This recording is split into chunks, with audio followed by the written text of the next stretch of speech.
Welcome to What the Health? Where anything health is fair game as we tackle the trends and bust the myths about health and wellness. Here are your hosts, Dr. Dan and Angela Toro. And welcome to our very first What the Health podcast, where anything health is fair game, brought to you by Toro Family Chiropractic. I am Dr. Dan Toro with Angela Toro, salutogenic specialist at Toro Family Chiropractic, also Dr. Dan's sister, so should hopefully be a fun discussion for you guys to listen to. Oh, this is going to be a very fun family dinner table conversation. So before we get started, just quick disclaimer that we have to do. This is a podcast. We're here for information. We're here to strike up a discussion, get you guys thinking about your health. This is in no way intended to replace your individual medical advice or treatment plans. So always talk to your trusted healthcare provider before making any changes to your treatment plans. And with that being said, today's topic, what are we going with? A big one. We are going with one of my favorites. We are talking about cholesterol and statin therapy. So, cholesterol. Angela, what the heck is cholesterol and why is it important? Why are we discussing it? That is the $1 million question. That is the $1 million cholesterol. Cholesterol is the $1 million question. So, cholesterol, probably one of the most talked about topics. First of all, two very different things when we're talking about cholesterol. We talk about cholesterol in food and we talk about cholesterol in the body. So this gets very confusing because we hear cholesterol and it gets a very bad name. And is it good or bad? And it comes down to being much more complicated than that. So cholesterol itself, as far as what we find in our body, is a steroid that is important in the development. It's needed in all of our cells. It's needed in the proper functioning of all the hormones in the body. It's needed for the conversion of vitamin D. So it's a very, very important thing that is absolutely needed for our health.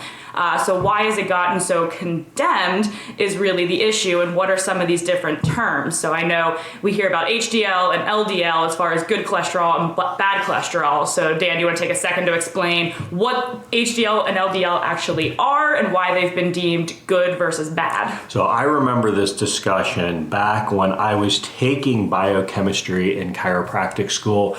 We had a wonderful biochemistry professor, Dr. Silverman, who was really able to simplify things and put it on a level that anyone can understand. But at the end of the day, HDL and LDL, which are talked about so much in cholesterol, are really not cholesterol itself. What are they? HDL stands for high density lipoprotein.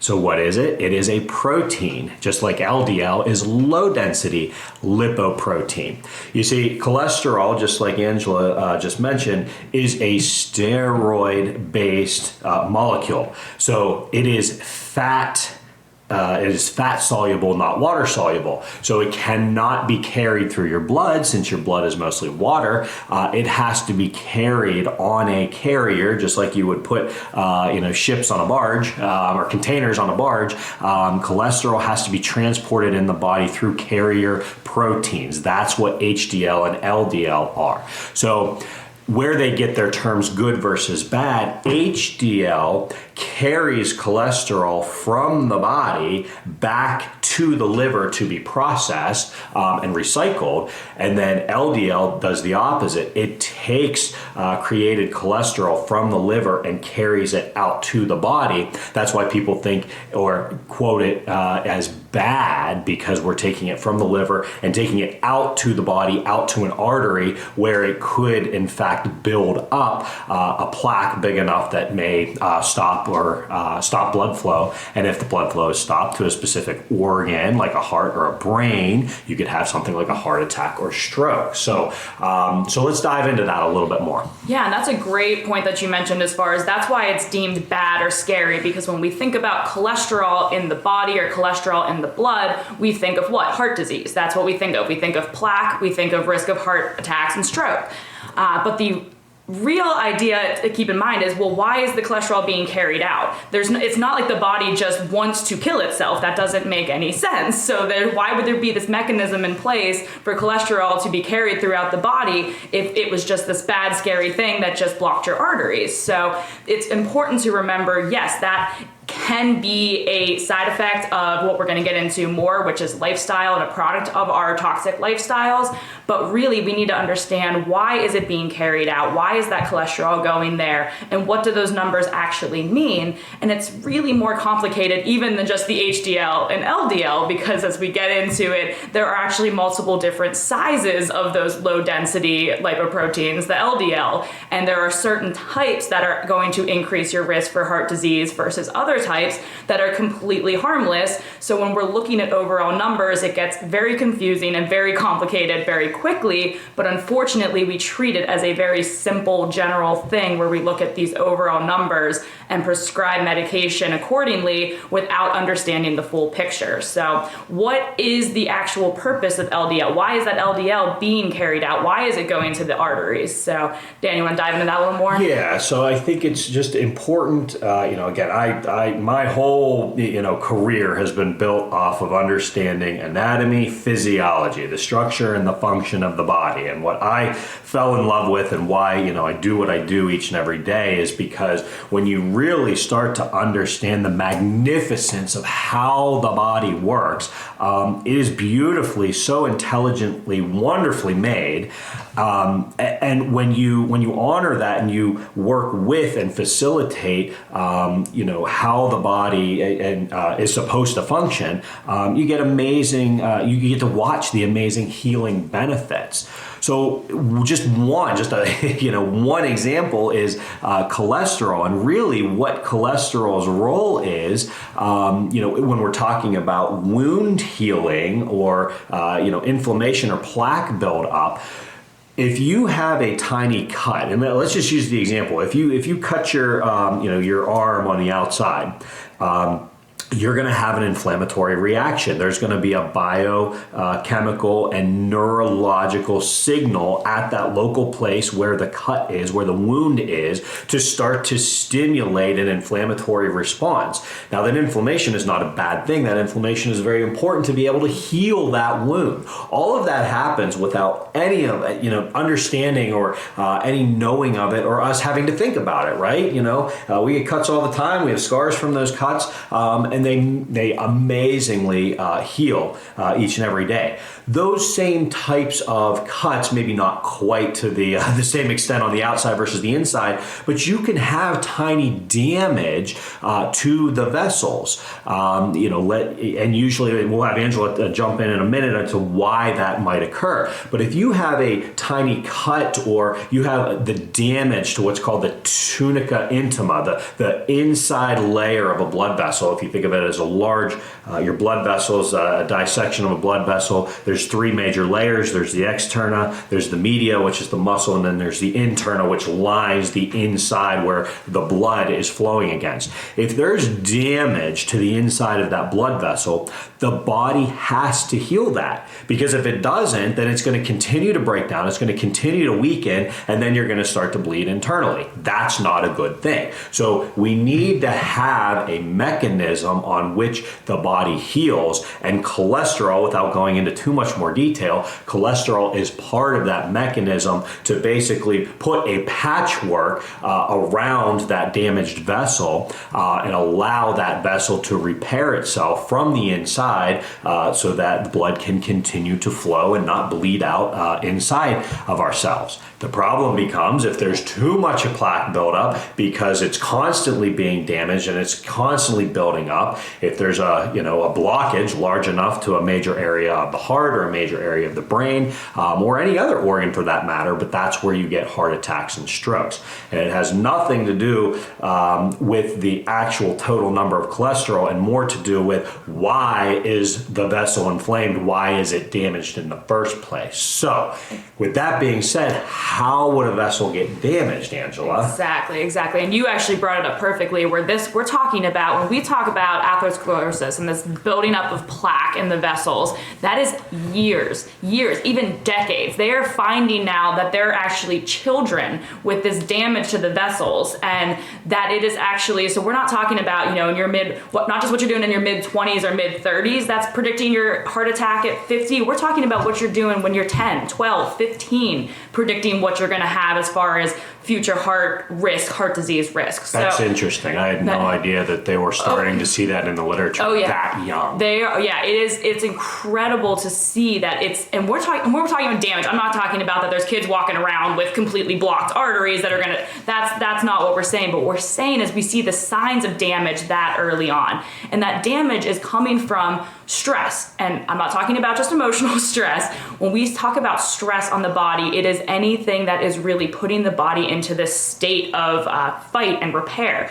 And the big thing of it is toxicity. So our diets, and we're going to get into that because a lot of that, unfortunately, is why we've gone down this road as far as overprescribing and the fat is, fear fat phase that we've gone through and we're slowly coming out of. But a lot of it is our diet and what our diet is doing to us. So there's something called oxidative stress, which is where basically the cells get damaged, and that is coming from the very toxic diets that we have as far as sugar, processed foods, trans fats, and artificial fat. So fat is that's a whole other topic, so stay tuned for that. We'll have a whole one on fat in general, but very quickly, healthy natural fats, your things from your avocados, your nuts, your healthy oils like your olive oils, your coconut oils are very, very good for you. Processed fats, so your canola oils, your vegetable oils, things like that then get heated and turned to trans fats. These are all very damaging to the body, very, very damaging to the body. So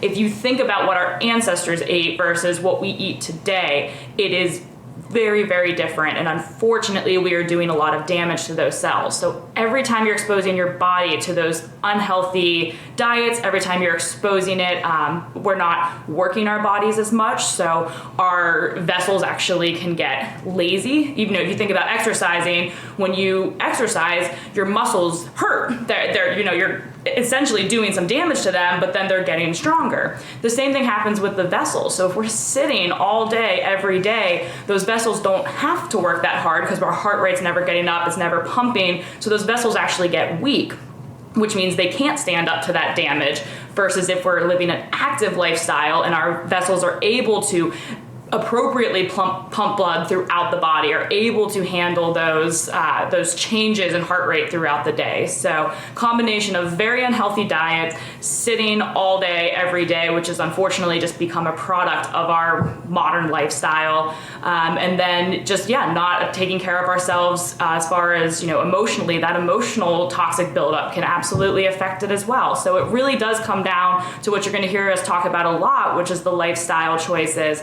But all of those little damages add up over time. So, unhealthy things that you do as a kid, which is unfortunate because we don't have the control over it when we're kids. So parents, we're talking to you, make sure you're getting your kids started on the right track. What you're doing as a young adult, and those are all going to add up. So by the time you're having that heart event in your, hopefully late life, but as early as 40s, 50s, maybe 60s. 30s, 40s. We're talking about 10, 20, 30 years of damage that's been building up. So this is not, okay, you maybe didn't take care of yourself the last couple years, boom, heart attack. It does not work like that. It is years and years and years of that buildup of toxicity and oxidative stress in the body and damage to those vessels. And cholesterol somehow has taken all of the heat for this very complicated process.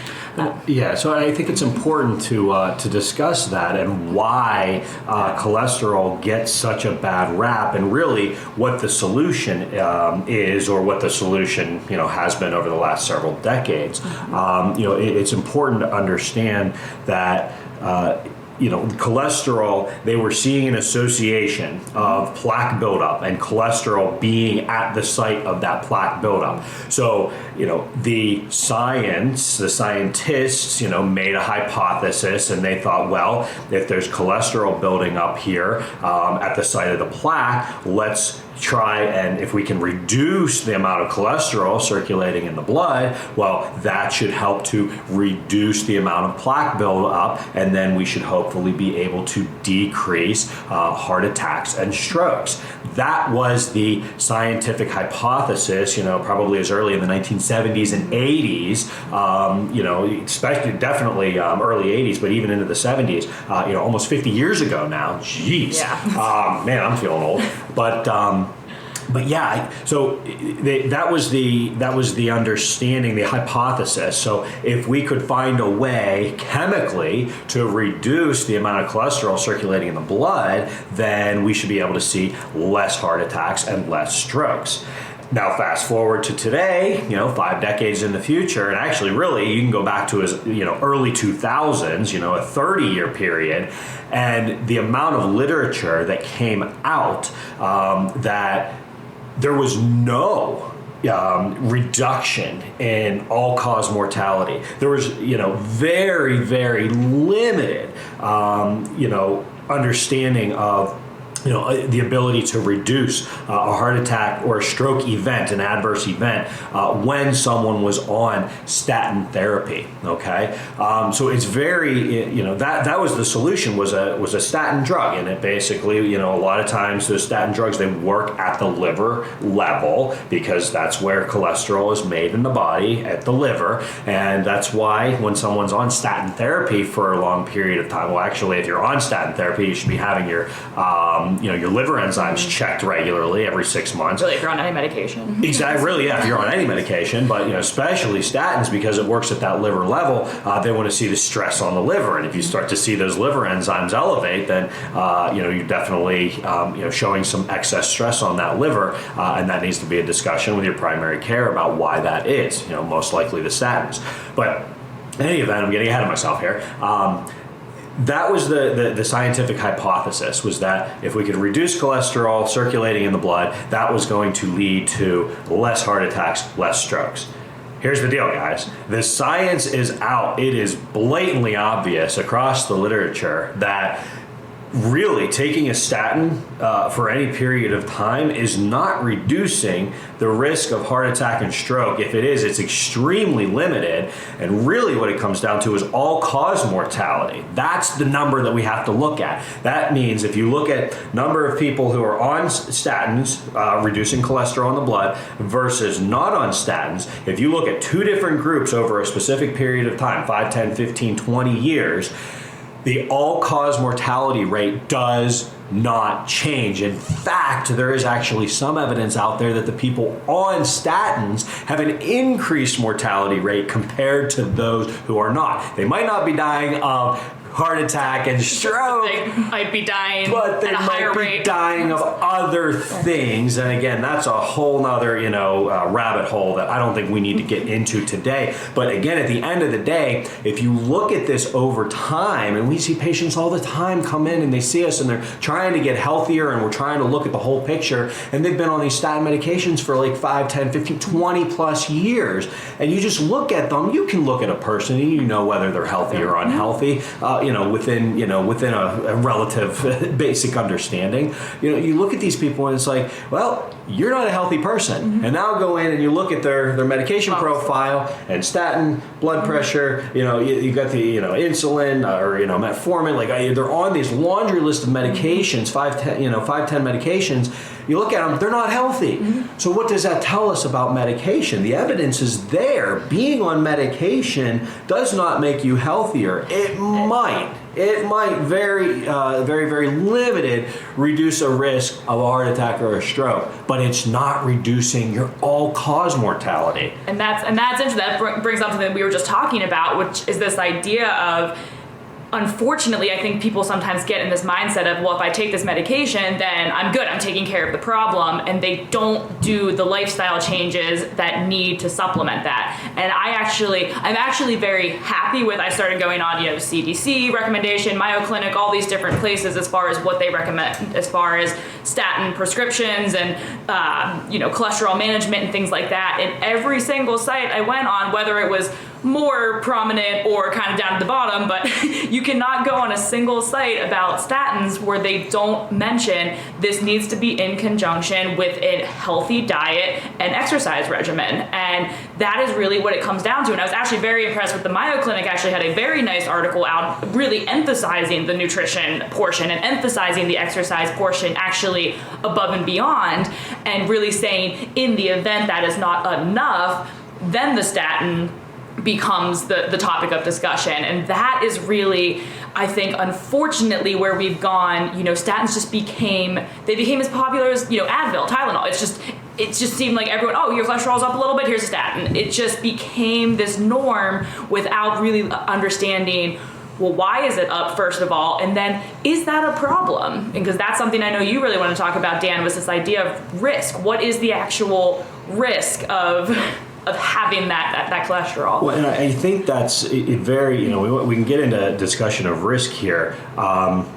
Again, this idea of two things we're going to talk about. This idea that we're going to reduce heart attacks and strokes. Again, the all-cause mortality rate. You might have lower cholesterol levels. You will. I mean, if you take a statin, your cholesterol numbers will come down. I mean, there's no argument about that. But does it actually prevent all-cause mortality? Does it actually prolong your life? And especially if you're not doing the other things. Correct. Yes. And the evidence is that no, it doesn't.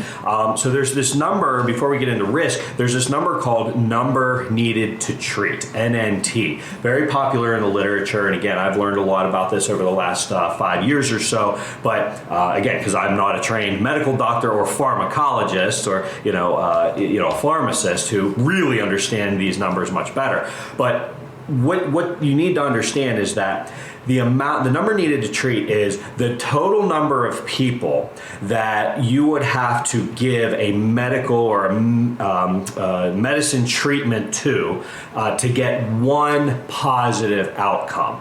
And a really good medicine is probably around 5, meaning that you would need to treat 5 people to see one positive outcome.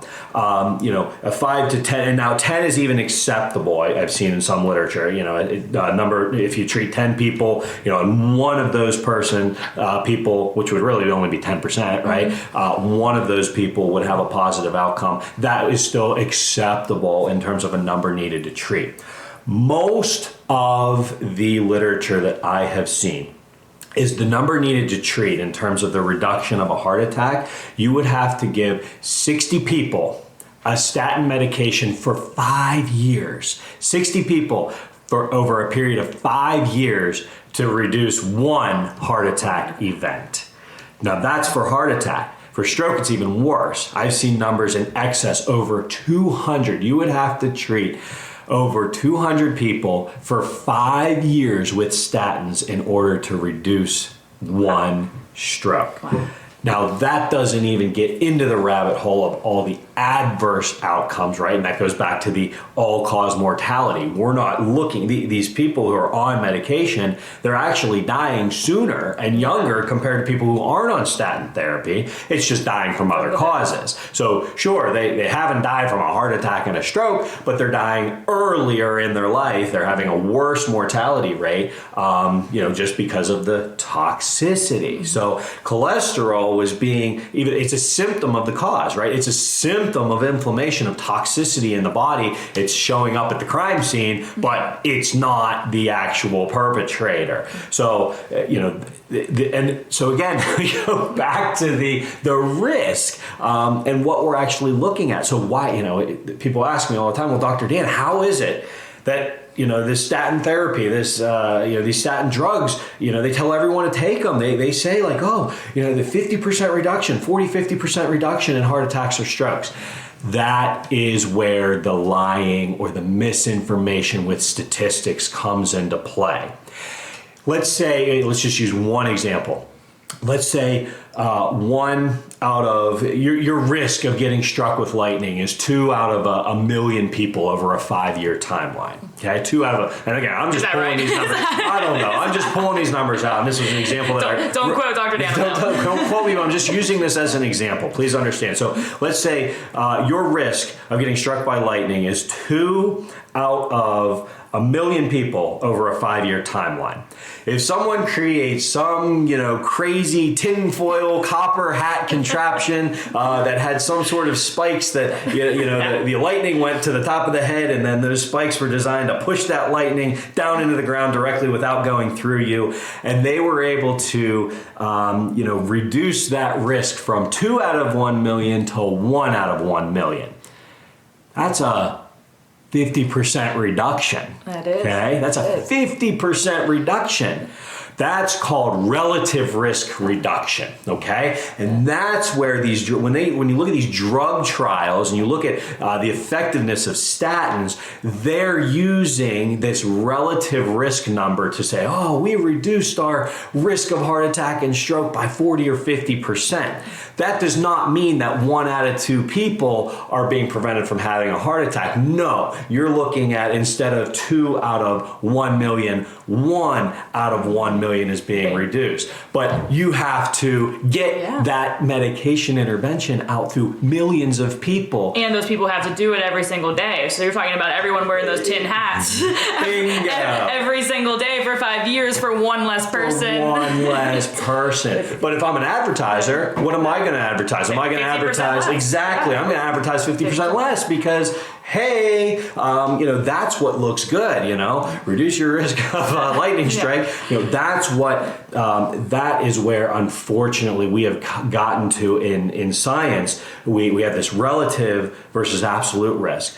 And so it's so unfortunate. The same thing is being done today, with COVID interventions, and just the lying with statistics, and whether it's intentionally lying or whether it's just severe, misguided or lack of understanding. Either way, I think is bad. Pick your poison. But the relative versus absolute risk needs to be discussed more, and we have to understand that we are not saving 1 in 2 people when we're looking at cholesterol, statin therapy. We're talking about the amount of people that need to be on a statin intervention for a large amount of time, the number needed to treat, and the relative risk versus absolute risk.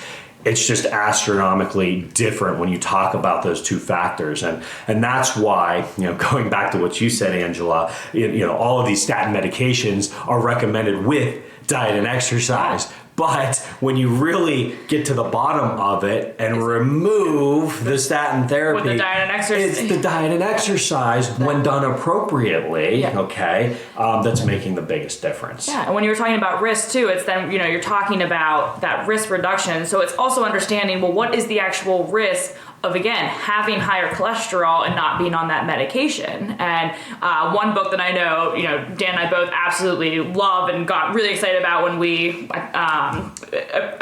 initially got into it was The Paleocardiologist by Jack Wolfson. So if you have not read it, fantastic read, explains in much more detail everything that we're talking about here and more, and then also, why the lifestyle is so important. But he really talks about, he gets into this, is high cholesterol actually associated with heart disease? Because that's the big question. Is because if statins are the answer, well, then we need to get back to the why. Why are we taking statins if cholesterol is not the true culprit? And they were finding, they looked at, he did a lot of data digging and has fantastic resources. Again, absolutely a great book. But looked at, in short, all-cause mortality was the same in the cholesterol range of 150 to 250. Wow. So what that means is that chances of dying were the same whether your cholesterol was 150 or 250. Now, if you're not familiar with the guidelines, over 200 is considered high. So he was looking at 50 below normal and 50 above normal. But we're talking about the same risk of dying, and that was with untreated cholesterol levels at that level. So, wow. So this idea of, okay, so that means half of those people, anyone 200 and above, based off current guidelines, would be put on a statin. But why? If their risk was the same as the people in the 150 to 200 range, why? Why are we not looking at the risk? Again, we're not. Let's play my favorite game. Let's play Dr. Dan's favorite game called Follow the Money. Yeah. Follow the money. Hey, oh man, we need to have a little like ding, ding, ding. Yeah, where's our bell? Oh my goodness, this is going to be so much fun. I'm so glad we're finally doing this podcast. Yeah. Anyway, we're going to play Dr. Dan's favorite game, Follow the Money. This is a story that when I first learned about it, my blood was just boiling. And this happens all the time. It's happening now in COVID research and outcomes and things, being suppressed and pushed, different narratives and agendas. But at the end of the day, let's go back to the early 90s. Before 1990, 1993. Do you know what the normal cholesterol recommendation was? I can't say I do. 240. Okay. Total cholesterol recommendation before 1993 was 240. And again, that would support, hey, whether your total cholesterol was 150 or 250, same all-cause mortality. Okay. However, there was a panel of 10 doctors in 1993, okay, that decided, hey, we're going to try, there's some very limited, there's this 50% reduction, right? They're taking the data and they're looking at the data and they're saying, oh, we have a relative risk reduction of 50%. So let's get everyone on a statin medication, and you know what? Let's lower it, okay? Because we want to get that cholesterol out of people's bloodstream, and if we can do that, we're going to have a 50% decrease, relative reduction, decrease in heart attacks and strokes. So, what was the recommendation? They took cholesterol from 240 down to 200. So what did that do? By taking the normal cholesterol range from 240 down to 200, that made 37 million more Americans, not total, 37 million more Americans eligible to be on a statin medication. Okay? So 37 million more Americans. That's a lot of people on statin medications. Guess what? 9 out of 10 of those doctors, 90% of those doctors that made that recommendation had a direct financial tie to statin therapy intervention, regardless of the companies that were they had a direct financial tie. They were going to get kickbacks. They were going to get money because more Americans and those drug companies that were making this statin medication was going to go through the roof, and they were going to see the benefit. So follow the money at the end of the day. That's I've heard journalists, whenever they're trying to get to the bottom of the story, follow the money trail. When I first heard that story, it just boggled my mind, because again, here you are taking, statistics and lying with statistics to get to an end result of financially benefiting yourself, which completely goes against any sort of fiduciary obligation. If you're a board member, if you're a doctor, you're talking about moral ethics 101, and these doctors just completely bypassing all of it because they have this financial tie, and it's just disgusting. It really is disgusting. And it comes back to something that I'm sure we're going to talk about a lot in all of these podcasts, which is, again, it's being an advocate for your own health and really understanding and learning to know your numbers, because that is really what it comes down to. So if somebody says to you, your total cholesterol is 210, my first question would be, so what? So what exactly? Because first of all, I know I exercise regularly and eat a very healthy diet. So my HDL, which is, again, your good cholesterol, the HDL gets it clearing out, keeps it going back to the liver, gets it reprocessed. My HDL is going to be through the roof, and that's good. You want high HDL. So I'm like, it's your cleanup. Yeah, it's your cleanup, exactly. So right off the bat, it's like, okay, well, who cares? What if my total is 210? Well, what's that made up of? Is that made up more of the good? Is that made up more of the bad? We also need to talk about triglycerides, which we didn't get into that much. That's a whole nother thing. But there's so many different components to overall that heart risk. And so again, there's one very specific type of lipoprotein that, yes, is absolutely shown to be that increasing that risk of heart disease, but without getting that specific size particle test, which unfortunately is not offered as part of regular care, you're not really getting the full picture. And then say your LDL is higher, quote unquote, higher than normal or higher than recommended. Again, what is your actual risk as a person? Because research is, we're not hating on research here. I actually worked in research for years, which is why she doesn't anymore. I actually don't anymore. I was going to say there's a reason I don't anymore, because of what Dan was saying with some of the data mining and data restructuring. Yeah.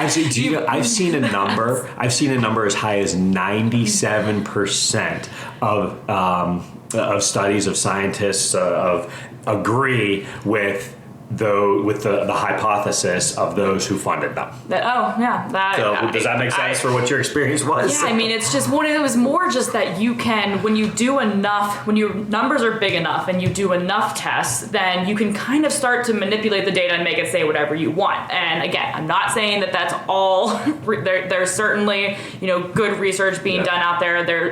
Obviously, research has gotten us, a lot of things that have kept a lot of people alive and have been able to improve our quality of life. Sure. But unfortunately, we're starting to go into this dangerous part of, okay, well, I saw this research study that said this, and now we're going to shift. We're going to make an entire policy change based on this one study. That. And then again, there's certain things that maybe we don't have the research. Us in the health and wellness field, like maybe we don't have the research to say that exercising and eating eating well is going to improve your quality of life and years of life and your overall health. But, some of these kind of common sense things are getting lost in getting buried by pharmaceutical research or getting buried by other type of research because, it's just, we can only prove so many different ways that eating a good quality diet and exercising is going to improve your health. And there is research out there that says that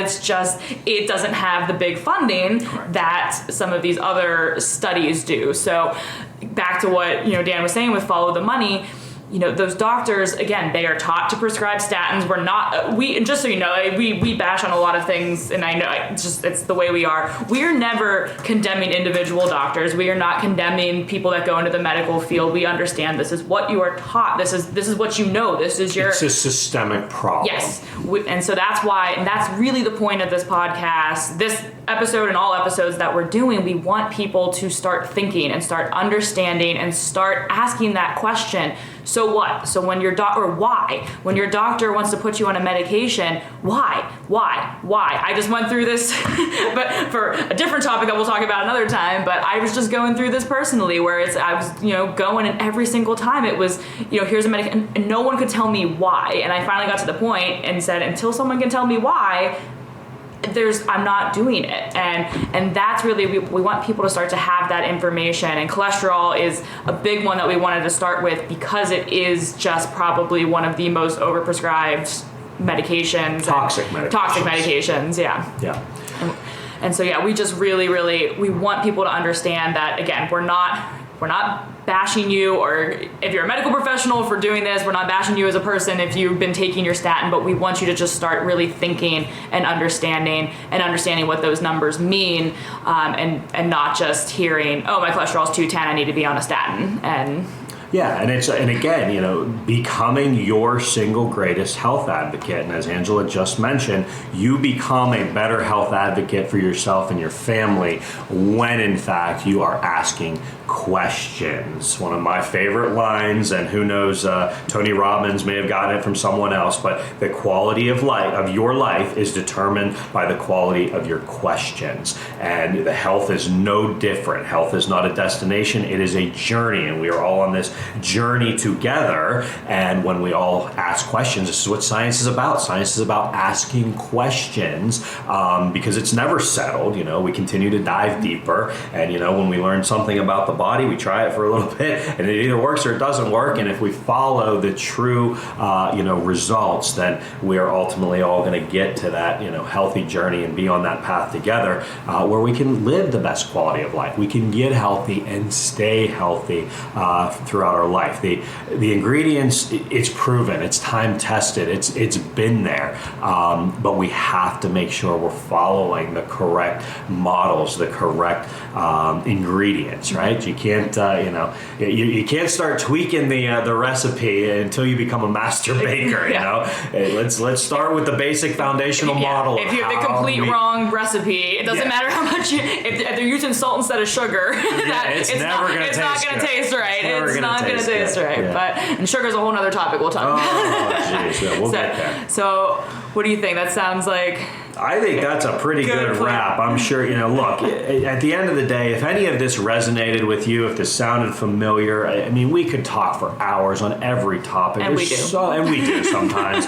But there's so much information out there. We want to help to sort through, what is good, what is valuable, and how do we really get to the bottom? How does it impact ourselves and our family's health and well-being? And again, when you become a better advocate for yourself, you're going to make better decisions and how to get healthy and stay healthy. So I'm just so excited we're doing this podcast, having fun with it, and really just helping people, know where to start in terms of being able to ask better questions. So I am Dr. Dan here with Angela. We're so excited that we're getting these podcasts up and going. Our first What the Health podcast, where anything health is fair game, brought to you by Toro Family Chiropractic.